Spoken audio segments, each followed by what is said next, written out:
প্রবাসী ভাই বা ব্যাচেলার ভাই বোনদের জন্য খুবই সহজ পদ্ধতিতে গরুর মাংস রান্না করে দেখাবো আজ। কিভাবে রান্না করলে গরুর মাংসটা অনেক স্বাদ হবে এবং অনেক সহজভাবে রান্নাটি করা যাবে। তাহলে চলুন শুরু করা যাক। প্রথমে আমি 1 কেজি গরুর মাংস ভালোভাবে কেটে ধুয়ে নিয়েছি। পরিমাণ মতো পেঁয়াজ কুচি, স্বাদ মতো লবণ, 1 চামচ হলুদের গুঁড়ো, 2 চামচ মরিচের গুঁড়ো, পরিমাণ মতো তেল দিয়ে এখন আমি হাতে মাখিয়ে নিচ্ছি। যত ভালোভাবে মাখাবেন খেতে কিন্তু বেশি মজার হবে। তারপর এখানে আমি 2টা তেজপাতা, পরিমাণ মতো গরম মশলা দিয়ে খুব ভালো করে মাখিয়ে নিচ্ছি। এই যে দেখতেই পাচ্ছেন আমার মাখানো হয়ে গেছে।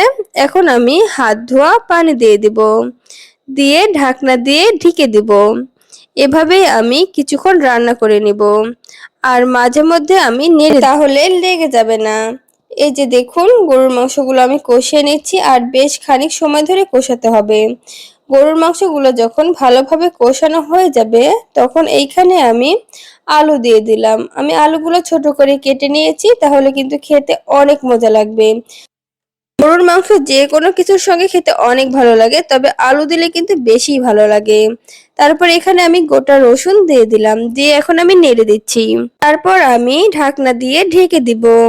কিছুক্ষণ পর ঢাকনা খুলে এখন আমি আবারও নেড়ে দিচ্ছি।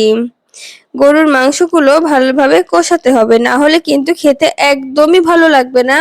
এজন্য হাতে সময় নিয়ে একটু মাংসগুলো ভালো করে কষিয়ে নিতে হবে। এই যে দেখুন কত সুন্দরভাবে আলুগুলো সিদ্ধ হয়ে গেছে। এখন আমি আবারও ঢাকনা দিয়ে ঢেকে দিব। কিছুক্ষণ পর আমি ঢাকনা খুলে নেড়ে দিচ্ছি। এই যে দেখুন মাংসর আলুগুলো একদম ভালোভাবে কষানো হয়ে গেছে। এখন আমি এইখানে পরিমাণ মতো পানি দিয়ে দিব ঝোলের জন্য। এই তো দেখুন আমার পানি দেওয়া হয়ে গেছে। এখন আমি নেড়ে দিচ্ছি, দিয়ে এখন আমি ঢেকে দিব। এভাবে আমি আরো 20 মিনিটের মতো রান্না করে নিব। এর মধ্যে আমি মাঝে মধ্যে একটু করে নেড়ে দিচ্ছি। আমার হাতের গরুর মাংস রান্নাটা বাসার সকলেই অনেক পছন্দ করে। আমি প্রায় সময় এভাবেই রান্না করে থাকি। তারপর আমি ঢাকনা খুলে গোটা আস্ত কাঁচামরিচ দিয়ে দিলাম। কাঁচামরিচ দিলে কিন্তু ফ্লেভারটা অনেক ভালো আসে আর খেতেও অনেক ভালো লাগে।